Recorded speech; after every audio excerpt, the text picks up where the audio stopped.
Vamos falar alguma coisinha sobre constelação? Eu falei semana passada, é importante isso, né? A gente abrir um pouco, uma explicação do que é constelação familiar. A semana passada eu expliquei, falei sobre honrar pai e mãe, porque nós estávamos falando da família, né? E nós estávamos introduzindo a parte de evangelho no lar. Então, a parte de família é muito importante isso, né? Então, o que é a constelação familiar? Vou explicar assim de maneiras bem simples, maneira bem para entender, né? Pode ser que se tiver alguma coisa que não bata, a gente vai resolver, vai olhar. Mas o que eu aprendi, né? O que eu tenho lido. E para vir falar para vocês, eu ainda dei mais uma estudada, peguei um material em cima de 3 ou 4 livros, né? E estou aqui para falar novamente. Todos nós possuímos características e cargas emocionais que nem sempre sabemos ou compreendemos na sua origem, ou o motivo que nos fazem se sentir assim. Acabamos de falar isso, que as emoções vêm, vão tomando conta da gente, devagarzinho, aquilo que eu falei. Pô, mas por que está acontecendo isso comigo? Né? Pensa, por que está acontecendo isso comigo? Mas muitas vezes a gente não sabe de onde vem isso, e muito menos compreendemos a origem dessa emoção. Pode vir de um trauma no passado, pode vir o que a gente chama de, na constelação, o pessoal chama de transgeracional, o que nós chamamos de outras encarnações, eles falam transgeracional, né? Então pode ser que venha de outras vidas, essas emoções. Então, muitas vezes acontece e a gente não sabe por que nós estamos se sentindo assim, né? Acontece que muitas vezes, sem saber, essas nossas dificuldades são resultados a partir dos nossos sistemas familiares. E isso é o que a constelação familiar estuda e tenta demonstrar para a gente.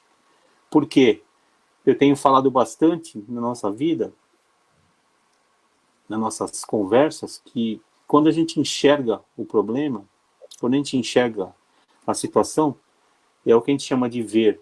Enxerguei, eu estou vendo. E ver é ser livre. De uma vez por todas. Não tentem esconder debaixo do tapete, ou não tentem deixar para mais tarde, procrastinar a vossa vida. Porque por mais que você procrastine, por mais que você empurre com a barriga, né, isso vai acontecer mais lá na frente. O Pai José sempre fala isso pra gente, né? Quem já assistiu algumas palestras com ele sabe disso. Que todas as vezes que a gente empurra, o problema espera, porém, ele pega a gente mais lá na frente. Então, ver é ser livre. Então, nós temos que entrar em contato com esse nosso lado negro, com esse nosso lado que a gente não enxerga, para poder resolver. E é só dessa maneira, é aquilo que eu falei. Quando está acontecendo, por que eu estou agindo assim? Não é isso? E a constelação familiar, ela estuda isso a partir dos nossos sistemas familiares. Que o sistema familiar, ele tem uma lógica, ele tem uma estrutura. E fugindo dessa estrutura, ele começa a ter problema, tá? E essa constelação ela foi criada por um alemão psicoterapeuta chamado Bert Hellinger.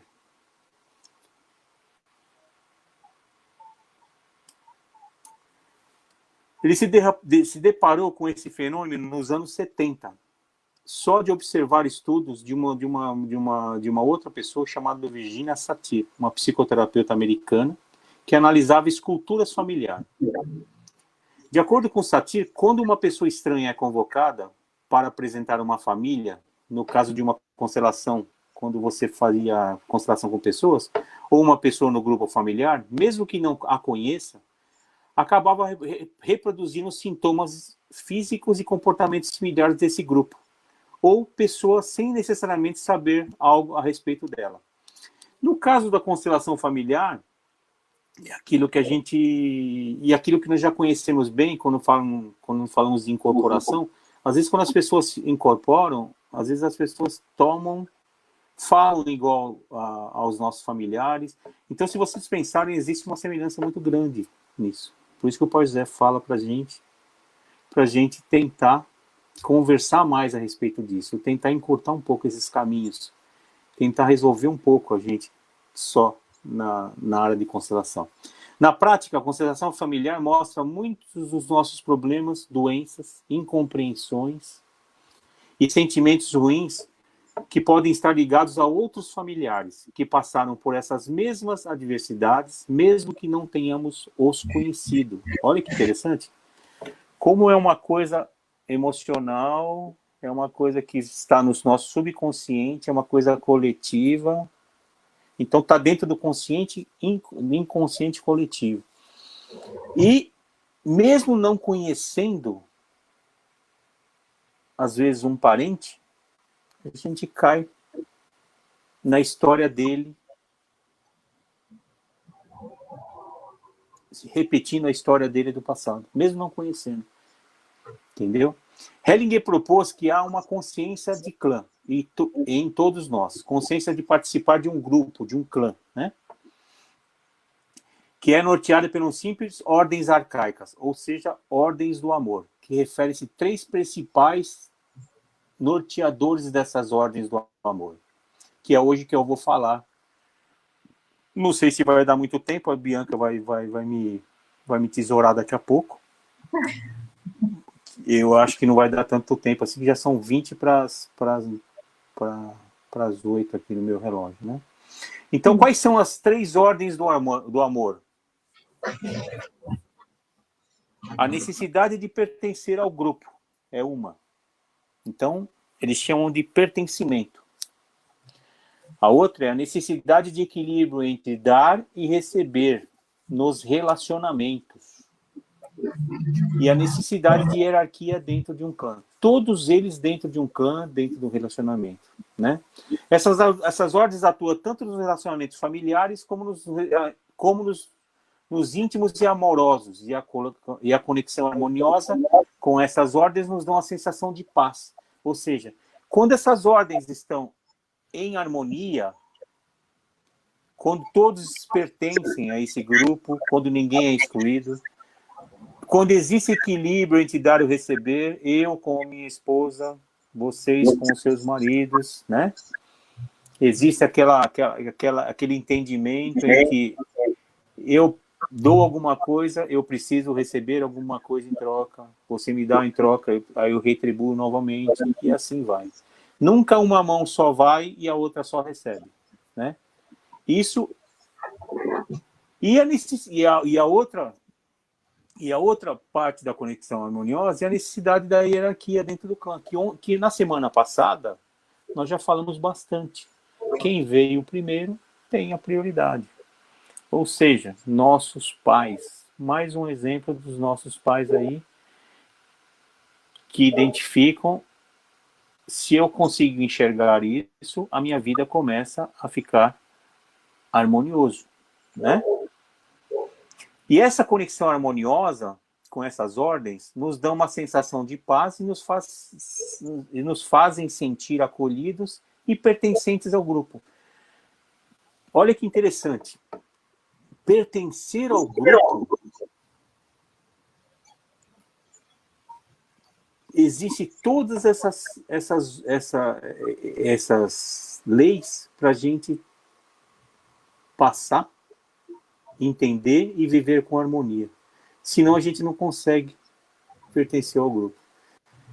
Olha a importância de quando a gente exclui um pai, exclui um filho, né?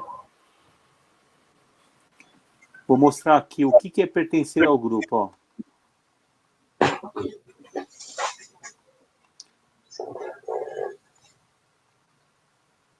Quem pertence às famílias? Todos os filhos, mesmo que sejam os abortados, voluntários ou abortos voluntários ou solicitados. Os natimortos, pessoas às vezes que têm a mulher no momento tem menstruação, e às vezes acha que foi só que foi só um atraso, e às vezes é um natimorto, né? Dados ou esquecidos, né? Os filhos dados ou esquecidos. Os meio-irmãos também são reconhecidos como membros da família. Os pais e seus irmãos biológicos, incluindo os abortados, voluntários e espontaneamente. Dados esquecidos ou perdidos. Os parceiros anteriores dos pais.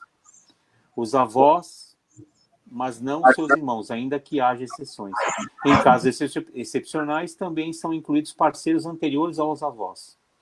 Todos cuja morte precoce ou perda trouxeram algum benefício aos membros da família, e quando, dessa forma, eles contribuíram para a sobrevivência da família atual e seus descendentes.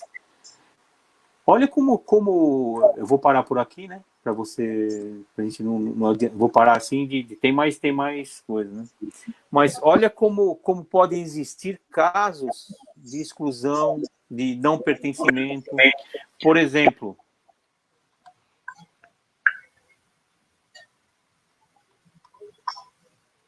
caso alguém seja excluído do sistema, um descendente poderá se identificar, tomar para si a missão de reincluir aquele familiar.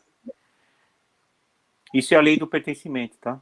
Repetindo seu comportamento e seu destino a fim de ser visto, reconhecido e incluído. Olha que interessante. Então, a lei do pertencimento, todos nós somos seres relacionais, que se relacionamos, e que tem grande necessidade de pertencer a um grupo. Nesse sentido, ao nascermos, precisamos sentir parte de um todo. Ou seja, de um sistema familiar, que nos acolhe e nos oferece o afeto que precisamos para crescer de forma harmônica. De acordo com o Bert Hellinger, que foi o criador da constelação familiar, essa aceitação e acolhimento precisam acontecer independentemente de nossas ações. Ou seja, independente se são comportamentos e atitudes boas ou ruins, ou que geralmente acabam por não acontecer e geram desequilíbrios já falados.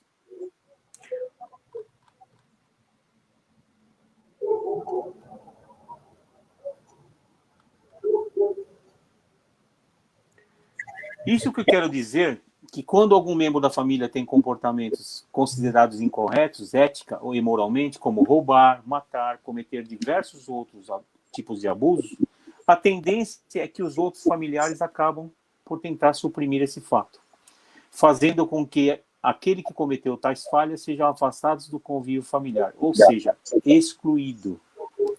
A questão é que quando isso acontece, acaba por gerar ao indivíduo a consideração que denominamos de dor dos excluídos, que vai ocasionar problemas para ele em si, mas não para ele, mas para os seus sucessores, para as gerações futuras da família, e que são diretamente afetados pela situação sem conseguir, de fato, compreender o real motivo, lembra que nós falamos que é inconsciente, do problema que os impacta. Então, da primeira lei, a lei do pertencimento, todos devem pertencer, e o que nós fizemos a semana passada é que nós colocamos os pais, né, nós trabalhamos a lei da hierarquia e trabalhamos também um pouco dessa lei do pertencimento. Quando a gente, se você olhar num exemplo de família, vamos falar um pouco desse lei do pertencimento. Eu acho que é isso que a gente vai falar só hoje, não vai dar tempo de falar muito mais não, né? Então, naquilo que nós falamos da família semana passada, quando você, exemplos clássicos disso, é você, quando existe uma separação, você não permitir que a esposa ou o marido faça parte da educação da criança. Não é isso? Você excluir uma pessoa próxima a você. Ou quando você, mais um exemplo de uma exclusão desse tipo, quando você casa, separa, não é isso? Você exclui totalmente, porque dependendo do jeito que você terminou essa briga, você exclui totalmente aquele ser humano da sua vida.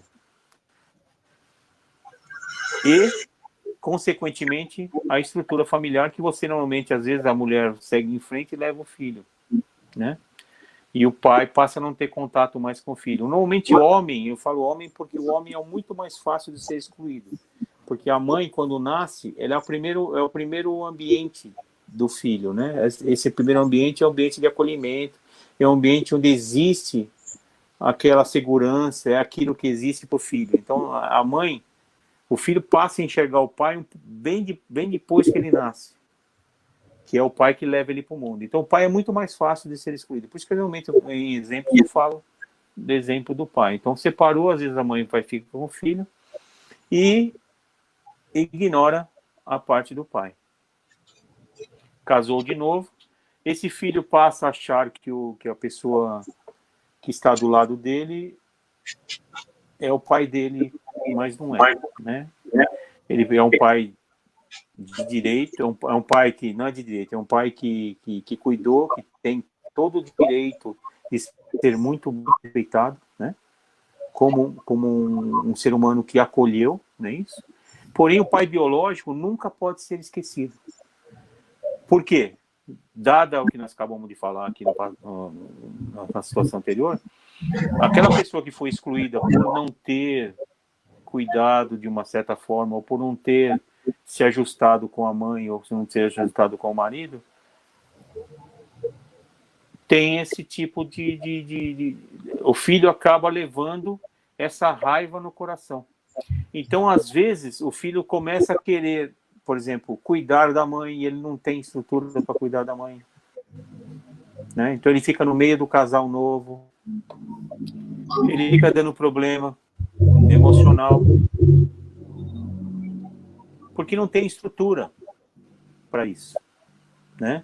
E ele fica o tempo todo, outro tipo de problema que tem, procurando o pai, ou procurando a mãe excluída, procurando o excluído. Todas as vezes que a gente faz uma constelação, que a gente coloca o problema mostra quem é o excluído. Mostra o segredo mostra quem é o excluído, quem foi o excluído da família. Que está em cima, a gente fala que está em cima daquela pessoa. Lembra que eu falei que uma pessoa às vezes recebe a condição de representar quem foi o excluído? Então, na lei do pertencimento, e é a primeira lei, e é a mais importante de todas, pertencer ao clã, para nós, seres humanos, é uma coisa muito importante. E não pode deixar de existir uma família.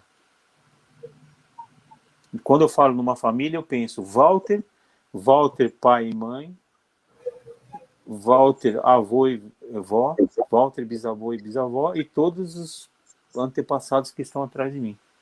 E na minha mulher, a mesma coisa. Quando eu formo meu sistema, minha família tem que tomar cuidado com os meus filhos. Todos pertencem, independente da história que um ou que outro teve na vida, ou os desentendimentos. Se você pensar na vida normal, na vida corriqueira, um filho não tem nada a ver com a separação dos pais.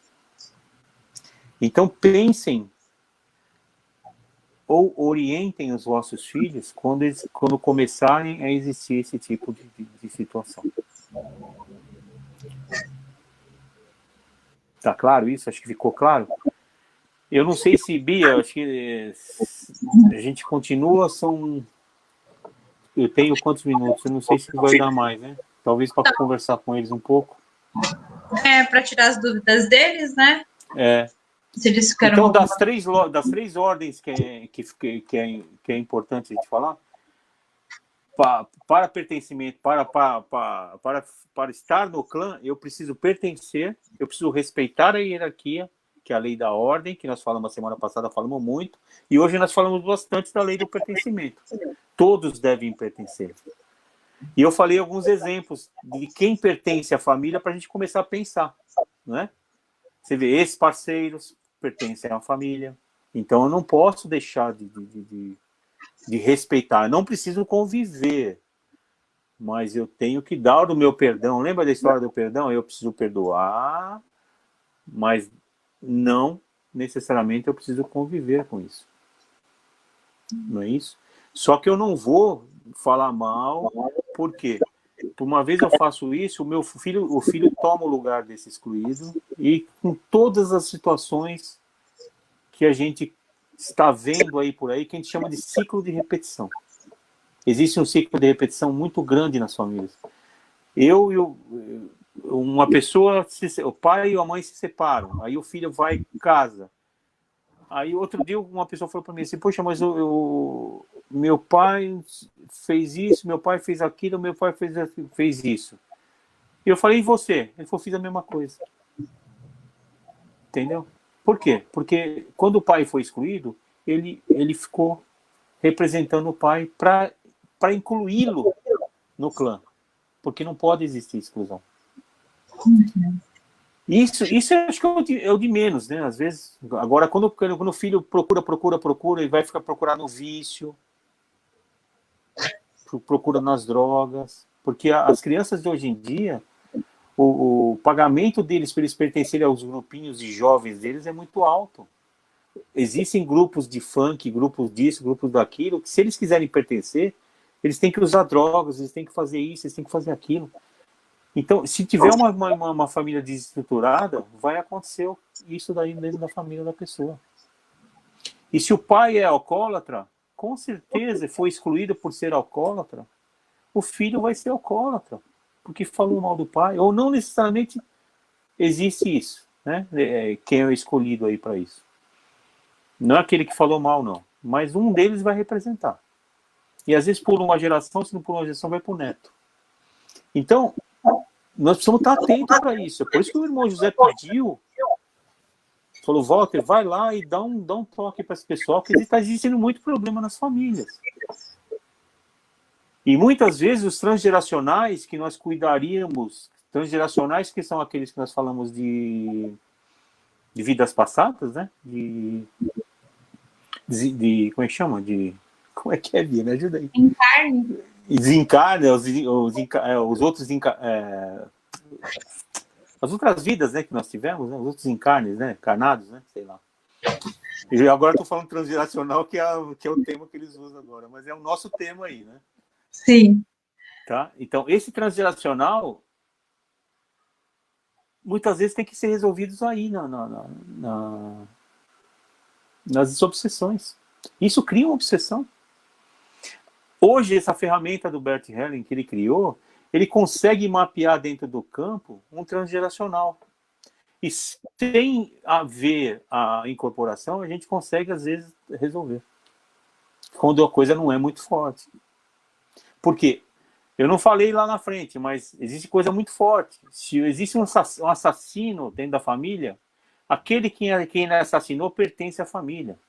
Ou ao contrário, se o assassino assassinou alguém dentro da família, ele passa a pertencer dentro do clã. Olha que louco que é isso.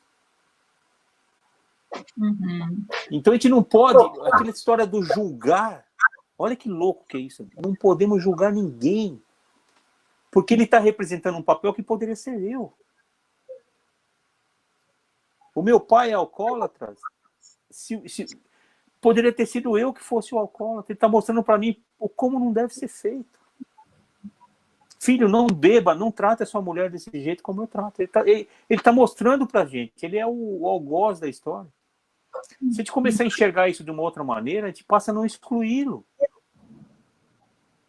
Ele passa a ser um exemplo para nós de como não tratar uma pessoa. Quem sabe o que está pesando em cima dele também, não é? Que exclusões estão pesando em cima dele quando a gente fala em pertencimento? Ele, para pertencer ali no grupo, ele, por exemplo, ele pode tá espelhando alguém transgeracional lá atrás. Então, por isso que a gente não pode fazer isso. A gente tem que olhar para isso com amor, com amorosidade. Mas ver, enxergar, ver é ser livre. Se libertar mais rápido possível dessas coisas, para que a gente não leve para frente isso. Entendeu? Acho que podemos parar por aqui, né? É uma parte aí da lei do pertencimento, que é uma das leis da ordem do amor, que foi criado por ele para nortear toda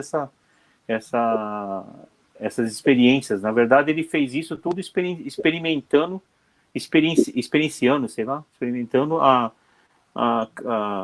as reuniões que ele fazia, as histórias que ele ia juntando tudo isso em pacotes. Tem muitos livros escritos. A Adriana comentou: somos ignorantes de conhecimento, onde há libertação de estarmos na mente na grande maioria da nossa vida. Ver é ser livre. Quando vamos profundamente dentro de nós mesmos, libertar-se da mente. Isso mesmo, Adriana. É isso aí, é isso aí. Ver é ser livre. Por isso que muitas vezes as terapias procuram nos mostrar onde estão os nossos erros, né? Erro não, né? Na verdade não é matemática isso, né? Onde nós paramos no tempo com as nossas emoções, que às vezes é lá pequenininho, lá quando a gente era pequenininho ficava reclamando do colo, né? Às vezes nasce um irmão mais novo e fica achando preterido pelo outro. Então, a pessoa às vezes não desenvolve desde ali e leva a vida inteira chorando. Uhum. Pais e mães infantilizadas por o filho resolver tudo por eles, acabam criando pais e mães infantilizados. Olha que coisa, né? Nós somos adultos e temos pais e mães infantilizados. Tem muita coisa aí para a gente estar olhando. E vai ficar como lição de casa hoje fazer o que a gente chama de genograma. Agora eu vou dar lição para todo mundo. Já que nós temos tempo, né? Graças a Deus. E vamos fazer genograma. O que é um genograma? Eu, Walter, quem foi meu pai e minha mãe, os irmãos do meu pai e da minha mãe, quem foram os meus avós, os irmãos dos meus avós, quem foram os meus bisavós, de pai e de mãe. E se já estão mortos, se estão desencarnados, né? E se teve situações de desencarne, assim, por exemplo, de forma assim abrupta, né? A pessoa foi assassinada, a pessoa morreu cedo, entendeu? Normalmente essas exclusões acontecem em espelhamento na família atual. Só da gente estar olhando para os antepassados com amor, façam isso com amor, né, gente? Sabe? Pergunte para sua tia, como é que era a vovó, como é que era o comportamento, não sei o que lá. Ah, meu vovô bebia, não sei o que, não importa, né? Não julguem. Olhem com amor a família de vocês. Comecem a olhar. E só de fazer isso, vocês já estão abençoando eles. Incluindo eles na vossa vida, com amor. Dando lugar deles, né? Dando o lugar que lhes pertence, não é isso? Verdade. Se você falar de lei de ordem, né? Lei de ordem, quem veio primeiro tem prioridade. A semana passada nós estudamos muito a lei da ordem, mostramos inclusive nos bonequinhos, e hoje nós estamos estudando bastante a lei do pertencimento. Tá bom? Agora é importante o genograma, tá? Assim. Que entenderam o genograma, como fazer o genograma? E fazer o exercício que o Walter passou, gente. Olhar para trás, olhar para aqueles, para os parentes que estão lá atrás, tentar descobrir quando desencarnaram, colocar uma cruzinha, faz como se fosse, quem conhece na administração, um organograma, né? Do quadradinho aqui, põe dois quadradinhos para cima e assim vai, né? Pega um almo. Existe ainda papel almaço? Existe. Assim não precisa sair para comprar, não. Pega qualquer papel que tiver aí e faz. Né? Não precisa sair para correr o risco, não. É verdade. Tá bom? E aí faz esse exercício, que é olhar e telefona para a tia, telefona para os irmãos do pai, para os avós que lembram. Sempre tem uma tia que sabe tudo da família. Uhum. Que ela morreu, ela não sei o quê, já tô. Sabe, vocês vão descobrir coisas assim, ó, tem um avô aqui que morreu, a gente não sabe por quê. São segredos, e esse segredo vem para cima de alguém aqui em cima. E às vezes fica complicado. Ô, Walter, uma dúvida minha. Esses segredos, como você disse, assim, um segredo do avô, por exemplo, ele é revelado no campo ou só revela? Não precisa. Só revela, então, que é o segredo. Só revela que tem um segredo, não precisa ser revelado, assim, como segredo. Mas você inclui, o segredo vai te mostrar quem é o excluído.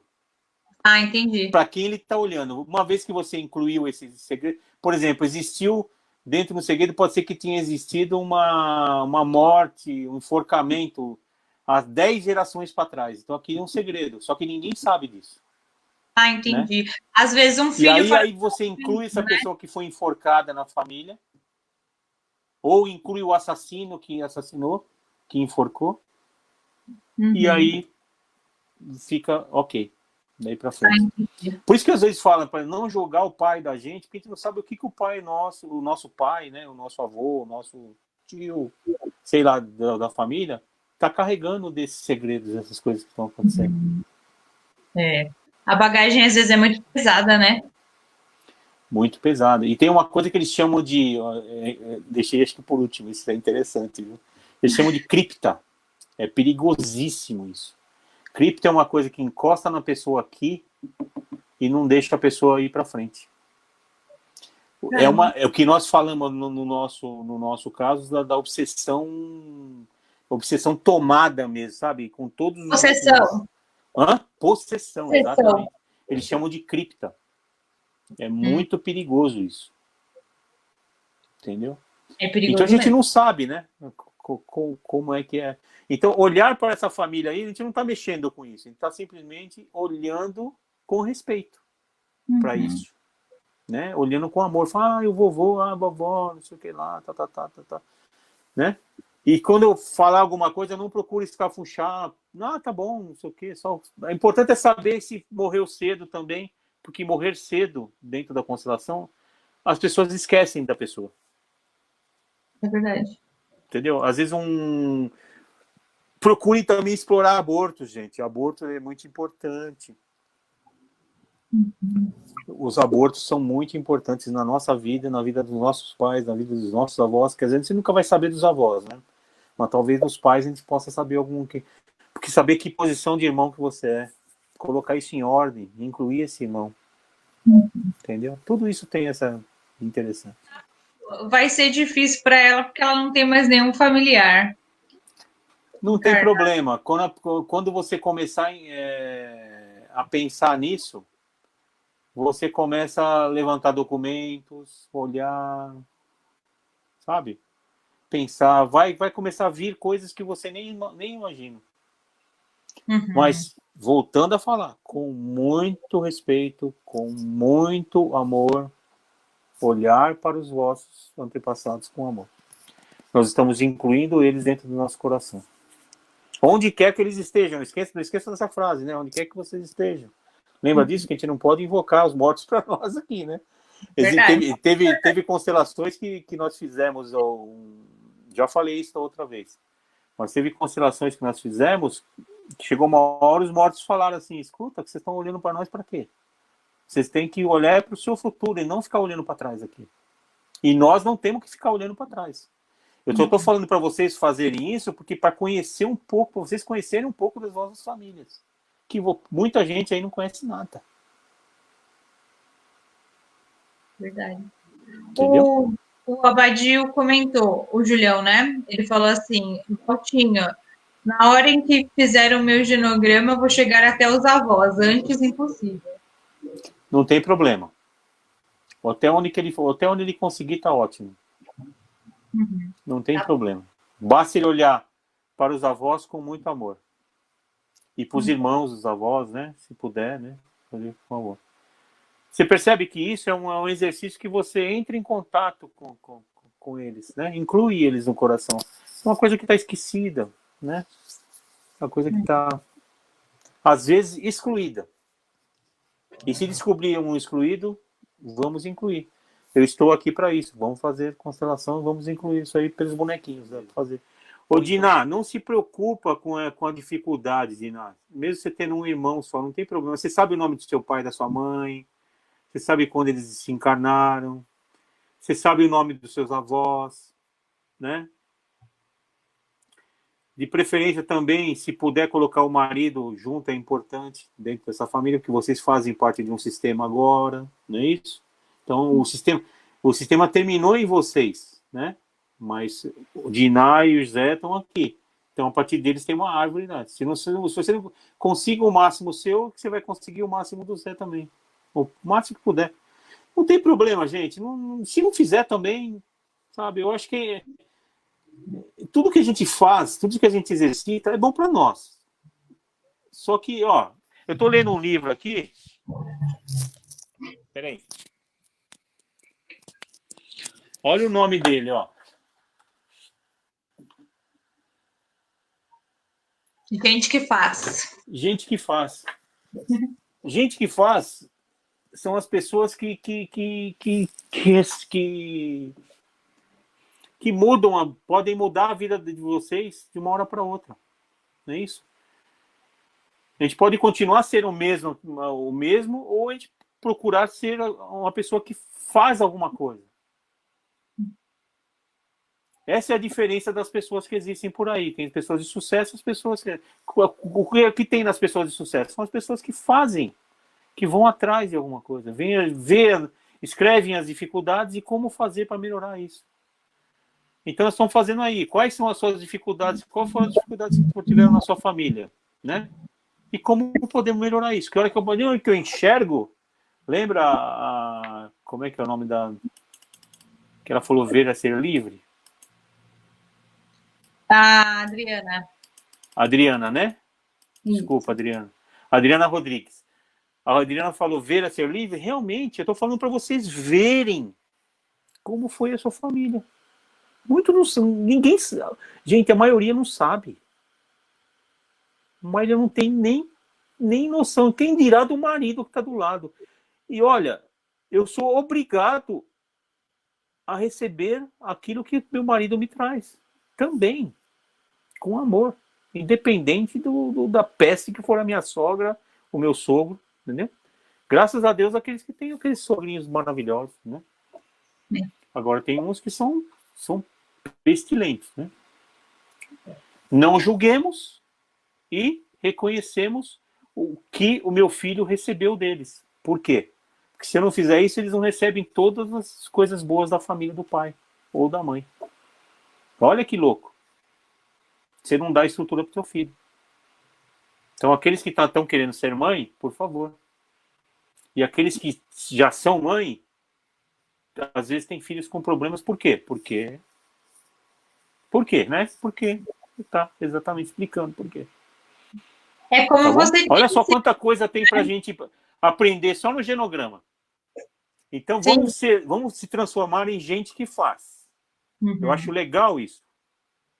Vamos fazer, gente. Vamos fazer. Agora, se não quer fazer, eu não vou obrigar ninguém. Aqui não é uma escola de nota, né? Que quem repetiu de ano. Agora, na vida, se a gente repete, a gente volta para cá, né? Isso a gente sabe. Não é verdade? Então, comentário exatamente isso que você falou. Você pode até fugir do problema, mas lá na frente você vai dar de topo com ele vai estar maior ainda, né? Então, quanto antes puder resolver, melhor, né? É isso aí, é isso aí. Porque se a gente reprova de ano, pode dizer, fala aí, se a gente reprovar de ano, a gente vai ter que fazer tudo de novo. Eu acho que tem muita gente que não quer fazer de novo, né? Tem gente que a vida realmente é bem difícil. Né? Eu posso dizer que a minha vida é um fardo leve, não é um fardo pesado, não.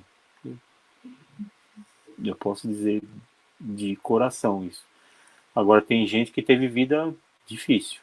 Tem gente que fala assim, vou fazer de novo. O cara fala, pelo amor de Deus, não quero saber de fazer. Não é verdade? Então tá bom, acho que fechou aí. Fechou. Obrigado, hein? Eu Nós que somos a dupla T1 e T2. Novo uniforme. É. T1 e T2, ninguém sabe o que é T1 e T2, nós não vamos falar ao vivo aqui para eles não, viu?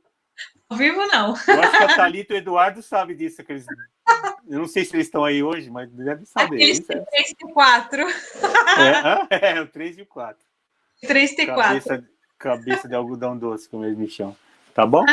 Um beijo, gente. Tá, gente. Fiquem com Deus aí, viu?